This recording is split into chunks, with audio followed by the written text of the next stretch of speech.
Hello my dear friends, welcome back to our channel. This is Shalini. आज हम आपको big धमाका मूवी के बारे में एक्सप्लेन करते हैं। मूवी की शुरुआत में हम देखते हैं कि एक आनंद नाम के आदमी के सर पर पीछे से कोई मार देता है और उसे मॉर्चरी रूम में ले जाते हैं। अब सीन स्टार्टिंग का दिखाया जाता है। अब हम एक बहुत बड़े बिजनेसमैन को देखते हैं जिनका नाम नंद गोपाल चक्रवर्ती है और इन्हें पद्मश्री से सम्मानित भी किया गया है। वो अपने एम्प्लॉयज़ को अपनी फैमिली की तरह मानते हैं और उन्हें एक बहुत बड़ी बीमारी है जिसके कारण उनकी 2 महीने के अंदर मौत हो जाएगी।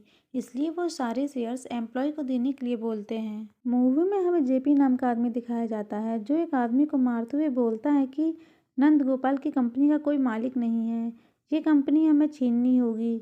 और वो अपने बेटे को बोलता है कि ये कंपनी मैं तुम्हारे बर्थडे पे गिफ्ट में दूंगा और तुम अब इस कंपनी के अगले सीईओ होगे।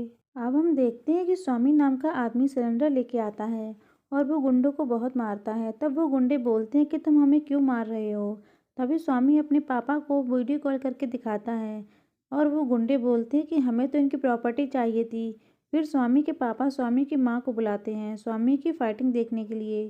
फिर स्वामी सबको मारता है और गुंडों से बोलता है कि अगली बार मैं सिलेंडर नहीं तलवार लेके आऊँगा अगर फिर से मेरे घर आए तो। यहाँ सीन कट होता है और हम देखते हैं कि नंद गोपाल बोलता है कि वाइजैक में कोई इशू हुआ था। अब हम फ्लैशबैक देखते हैं कि नंद गोपाल का बेटा आनंद एक फैक्ट्री में था। वहीं कुछ गुंडे आते हैं और वो बोलते हैं कि तुमने हमें रुपए बिना दिए यहाँ कंपनी का काम स्टार्ट कर दिया। तब आनंद सारे गुंडों को जॉब का ऑफर देता है कि तुम्हारी लाइफ सेफ और इज्जतदार होगी और बाद में उन्हें 60 साल के बाद पेंशन भी मिलेगी।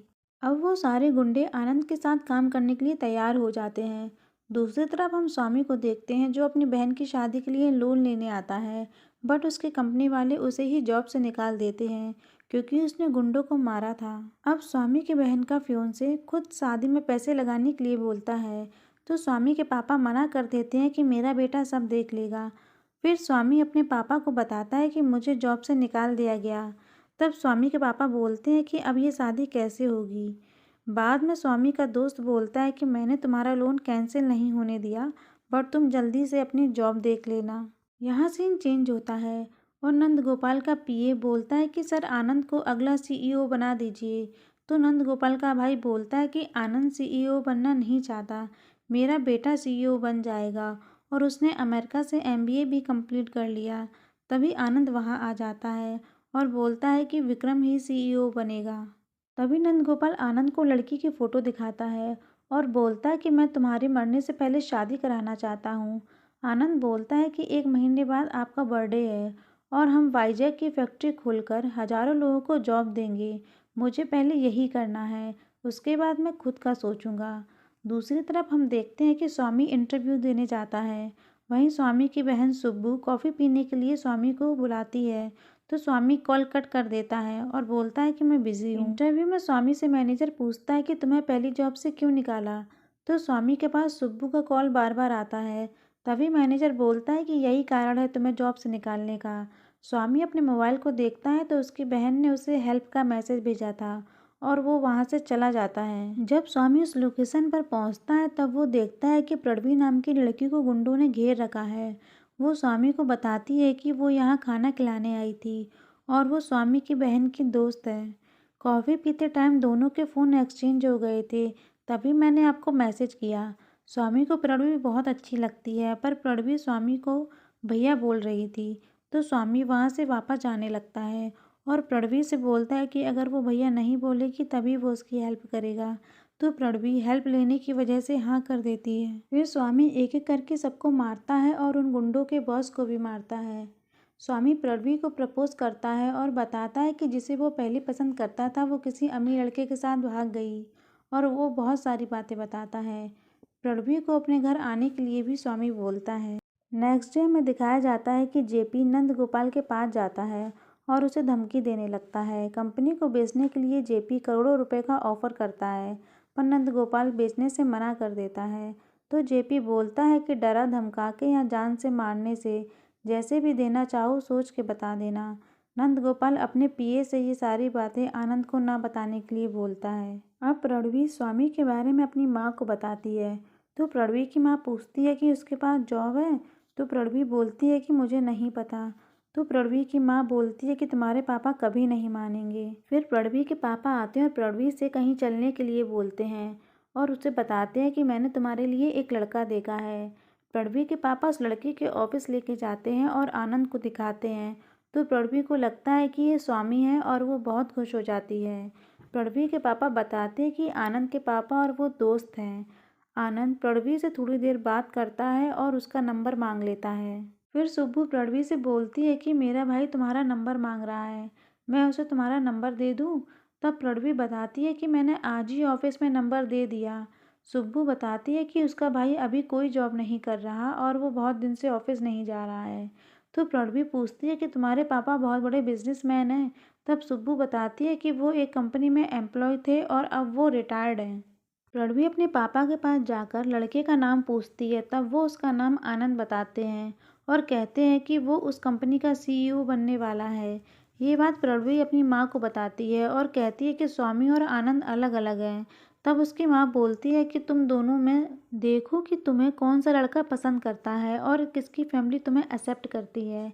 अब हम मूवी में देखते हैं कि जेपी नंदगोपाल को कॉल करके कहता है कि मुझे अपने बेटे के बर्थडे पार्टी पर तुम्हारी कंपनी गिफ्ट करनी है। तो नंदगोपाल ये सुनकर डर जाता है। दूसरी तरफ हम देखते हैं कि आनंद एक फूड बैंक बना रहा था। जिसे भी खाना चाहिए या कोई खाना देना चाहे तो वो इससे ले सकता है। और इस प्रोजेक्ट के लिए आनंद प्रणवी को थैंक्स बोलता है क्योंकि उसी की वजह से आनंद को ये आइडिया आया था। प्रणवी स्वामी के घर जाती है तो उसके पेरेंट्स प्रणवी को बहुत प्यार करते हैं और स्वामी की माँ को प्रणवी बहुत पसंद आती है और वो प्रणवी को गिफ्ट में एक साड़ी देती हैं। वहीं प्रणवी के पापा पुलिस लेकर आ जाते हैं और प्रणवी को घर से बाहर निकलने के लिए बोलते हैं। जब वो स्वामी को देखते हैं तब वो शॉक हो जाते हैं और हाथ जोड़कर बोलते हैं कि मुझे नहीं पता था कि प्रणवी आपके घर आई है और मैं आपकी अभी शादी करवा देता हूँ। तो स्वामी बोलता है कि पहले मैं अपनी बहन की शादी करूँगा। तो प्रणवी के पापा पूछते हैं कि तुम्हारी बहन कब आ गई।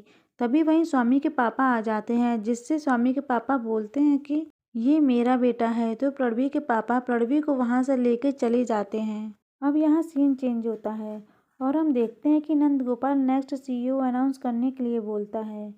नंद गोपाल जेपी के बारे में आनंद को सारी बातें बता देता है। तो आनंद बोलता है कि मैं देखता हूँ। प्रणवी अपनी माँ को बताती है कि मुझे स्वामी पसंद है।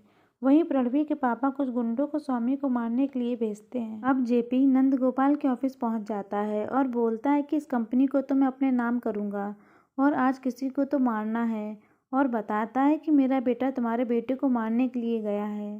प्रणवी जब स्वामी के साथ होती है वहीं पर जेपी के गुंडे और उसका बेटा आ जाता है। तो स्वामी प्रणवी को लेकर वहां से भाग जाता है और वहीं प्रणवी के पापा के गुंडे भी आ जाते हैं।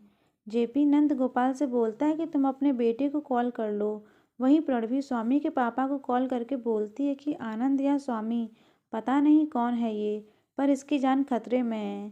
तब स्वामी के पापा हंसते हैं और बताते हैं कि दोनों एक ही हैं, स्वामी विवेकानंद। वो राजा भी है और सैनिक भी। वो दो फैमिली का एक बेटा है। अब स्वामी सबको खूब मारता है। तभी जेपी का लड़का बोलता है कि आज या तो तू मरेगा या तेरे पापा। और जेपी नंद गोपाल को गन पॉइंट पर ले लेता है। तभी आनंद के सर पर कोई पीछे से मार देता है। ये वही सीन है जो स्टार्टिंग में दिखाया गया था और आनंद को एक मॉर्चरी में डाल देते हैं। अब आनंद का कजिन अमेरिका से वापस आ जाता है और नंद गोपाल विक्रम को घर आने के लिए बोलता है। तो विक्रम कहता है कि पहले मैं अपने भाई को ढूंढूंगा। अब हमें फार्म हाउस पर आनंद दिखाया जाता है। तो उसके पापा पूछते हैं कि तुम मॉर्चरी से कैसे बाहर आए। तब आनंद बताता है कि वहाँ एक शो चल रहा था तो वहाँ मैंने मेकअप किया और अपने घाव छुपा लिए। तो प्रणवी पूछती है कि तुम स्वामी और आनंद क्यों हो। तो स्वामी बताता है कि जब वो छोटा था तब मेला देखने अपने पापा के साथ गया था और वहाँ खो गया था। नंद गोपाल को स्वामी मिल जाता है और नंद गोपाल उसे अपने घर ले जाते हैं और 4 साल तक पालते हैं। काफ़ी ढूंढने पर स्वामी के पापा को स्वामी मिल जाता है, पर नंद गोपाल स्वामी को अपने बेटी की तरह रखते थे और वो बहुत मुश्किल से स्वामी के पापा को स्वामी को देते हैं क्योंकि वो उसे बहुत प्यार करने लगे थे। स्वामी के पापा कहते हैं कि मैं आपका दर्द समझ सकता हूँ, इसलिए एक दिन स्वामी मेरे पास रहेगा और एक दिन आपके पास। फिर नंद गोपाल स्वामी के घर बहुत सारी चीज़ें भेजता है। तो स्वामी के पापा मना कर देते हैं कि मैं इसे अपनी तरह पालूंगा, नहीं तो मुझे ये मेरा बेटा नहीं लगेगा और आप स्वामी को अपने तरीके से पालना। अब स्वामी जेपी के ऑफिस में इंटरव्यू देने आता है, तो जेपी और उसका बेटा स्वामी को देखकर शॉक हो जाते हैं और जेपी अपने आदमियों से स्वामी के बारे में पता लगाने के लिए बोलता है। तो सभी ये बताते हैं कि स्वामी बेरोजगार है और ये आनंद नहीं हो सकता। तो जेपी स्वामी से बोलता है कि तुम इस जॉब के लिए क्या कर सकते हो। तो स्वामी कहता है कि मैं अपनी जान भी दे सकता हूँ।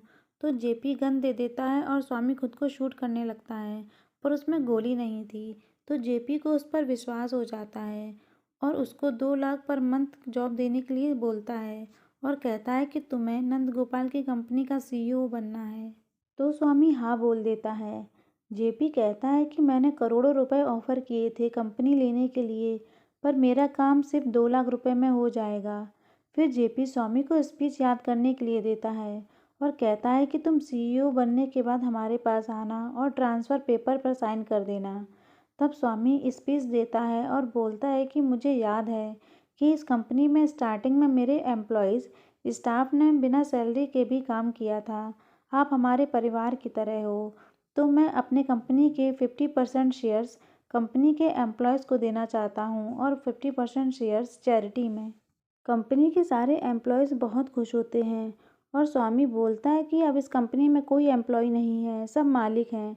ये सब सुनने के बाद जेपी का लड़का बहुत गुस्सा होता है और स्वामी से बोलता है कि तुमने ये सब क्या कहा। तो स्वामी बोलता है कि तुमने मुझे इतनी सारी स्पीच दी थी कि मैं कंफ्यूज हो गया। तो जेपी के लड़के को लगता है कि स्वामी से गलती से ऐसा हो गया। तब वो कल पेपर्स पर साइन करने के लिए बोलता है, तो स्वामी हाँ कर देता है। अब हम देखते हैं कि स्वामी प्रणवी के घर जाता है और प्रणवी के पापा को ऐसा लग रहा था कि स्वामी तो मर गया। तभी स्वामी बोलता है कि आपने तो आनंद को मरवा दिया और अगर आपने मेरी शादी प्रणवी से नहीं कराई तो मैं सबको ये बात बता दूंगा। तो प्रणवी के पापा डर की वजह से हाँ कर देते हैं। अब यहाँ सीन चेंज होता है। स्वामी गोपाल को बताता है कि कोई और भी आनंद को मारना चाहता है और उसे ये बात मॉर्चरी में पता चली। अब यहाँ सुब्बू की शादी हो जाती है। दूसरी तरफ जेपी अपने आदमी को मारते हुए बोलता है कि स्वामी मेरे साथ गेम खेल रहा है और तुमने मुझे पूरी जानकारी नहीं ला के दी। और जेपी स्वामी को मारने के लिए गुंडों को भेजता है। फिर हमें यहाँ खूब फाइट दिखाई जाती है और स्वामी सभी को मार देता है। अब स्वामी सभी एम्प्लॉयज़ को शेयर दे देता है। तो जेपी का बेटा कहता है कि तुम ये सब क्या कर रहे हो। तो स्वामी कहता है कि तुम्हारे पापा ने गुंडे भेजकर मुझे मारने की कोशिश की, इसीलिए मैंने सारी बात नंद गोपाल को बता दी और उन्होंने मुझे कंपनी के 50% शेयर्स और 100 करोड़ रुपए का ऑफ़र दिया, इसलिए मैंने उन्हें मारा। अब जेपी अपने बेटे से बोलता है कि तुम बर्थडे की तैयारी करो, मैं तुम्हारे लिए गिफ्ट तैयार करता हूँ। तो जेपी के गुंडे स्वामी के पेरेंट्स को बहुत मारते हैं, जिससे जेपी को सच पता चल जाता है। जेपी आनंद को कॉल करके कहता है कि स्वामी को फ़ोन देना, उसके पापा जेल में हैं और मार खा रहे हैं, जाओ और अपने पापा को बचा लो। स्वामी तुरंत वहाँ से निकल जाता है। फिर जेपी आधे रास्ते में स्वामी को कॉल करता है और कहता है कि आनंद को फ़ोन दो कि तुम्हारे पापा को नर्स पॉइजन का इंजेक्शन देने वाली है, जाओ जल्दी जाके उन्हें बचा लो। तुम्हें 2 फैमिली का प्यार मिला है तो दर्द भी डबल मिलेगा। जेपी स्वामी से बोलता है कि पुलिस स्टेशन आके ट्रांसफ़र पेपर पर साइन करो, तब मैं डिसाइड करूँगा कि तुम्हारे पापा को बचाना है कि नहीं। स्वामी नंद गोपाल के पास पहुँचता है तो नर्स उन्हें इंजेक्शन लगा चुकी थी। स्वामी तुरंत एम्बुलेंस में नंद गोपाल को लेके जाता है, तो रास्ते में बहुत सारे गुंडे एम्बुलेंस के आगे उन्हें रोक लेते हैं। वहीं स्वामी को समझ नहीं आता कि अब वो क्या करे। तभी स्वामी देखता है कि कंपनी के सभी एम्प्लॉयज़ वहां आ जाते हैं और बोलते हैं कि आपने हमारी मदद की, अब हम आपकी मदद करेंगे और आप यहाँ से जाइए, हम आपके पापा को हॉस्पिटल ले जाएंगे। तो स्वामी वहाँ से पुलिस स्टेशन आ जाता है और जेपी के गुंडों को बहुत मारता है और जेपी से कहता है कि तुमने मुझे 2 फैमिली का दर्द दिखाया है, मैं तुम्हें 2 फैमिली का रिवेंज दिखाता हूँ। और स्वामी जेपी के बेटे को बहुत मारता है और चाकू से उसके बॉडी पर बहुत सारे कट लगा देता है और उसे लॉकर में बंद कर देता है। जेपी स्वामी से चाबी मांगता है पर स्वामी चाबी देने से मना कर देता है। तो जेपी बोलता है कि मुझे तुम्हारी कंपनी नहीं चाहिए और अगर मैं इस कंपनी को छोड़ भी दूँ तब भी वो तुम्हारी कंपनी को नहीं छोड़ेगा। तो स्वामी बोलता है कि मैं उसे जानता हूँ, वो विक्रम है। तो जेपी हैरान हो जाता है। तो स्वामी बोलता है कि मुझे ये सब पहले से ही पता था, यहाँ बेवकूफ़ सिर्फ तुम बने हो। और स्वामी जेपी को चाबी दे देता है और बोलता है कि मैं कोई गुंडा नहीं हूँ, मैं बस एक बिजनेसमैन हूँ। और स्वामी अपने पापा को वहाँ से ले जाता है। अब स्वामी नंद गोपाल के पास आता है और विक्रम को सीईओ बना देता है। ये सब देखकर विक्रम हैरान हो जाता है। तब नंद गोपाल बताता है कि आनंद स्टार्टिंग से ही तुम्हें सीईओ बनाना चाहता था, क्योंकि तुम इस फैमिली के वारिस हो, पर तुम्हारी जान पर खतरा ना हो इसलिए आनंद ने तुम्हें अमेरिका पढ़ने के लिए भेजा, और आनंद जेपी की वजह से ही सीईओ बना था। विक्रम ये सब सुनकर रोने लगता है। अब नंद गोपाल और उसकी वाइफ स्वामी की फैमिली के साथ रहने लगते हैं और स्वामी बताता है कि कंपनी में उसे जॉब मिल गई है। बस यही मूवी का एंड होता है। अगर आपको मेरा एक्सप्लेनेशन पसंद आया हो तो प्लीज़ चैनल को लाइक करें और सब्सक्राइब करें। मिलते हैं फिर एक नई मूवी के साथ, तब तक अपना ख्याल रखिएगा। Okay, bye bye.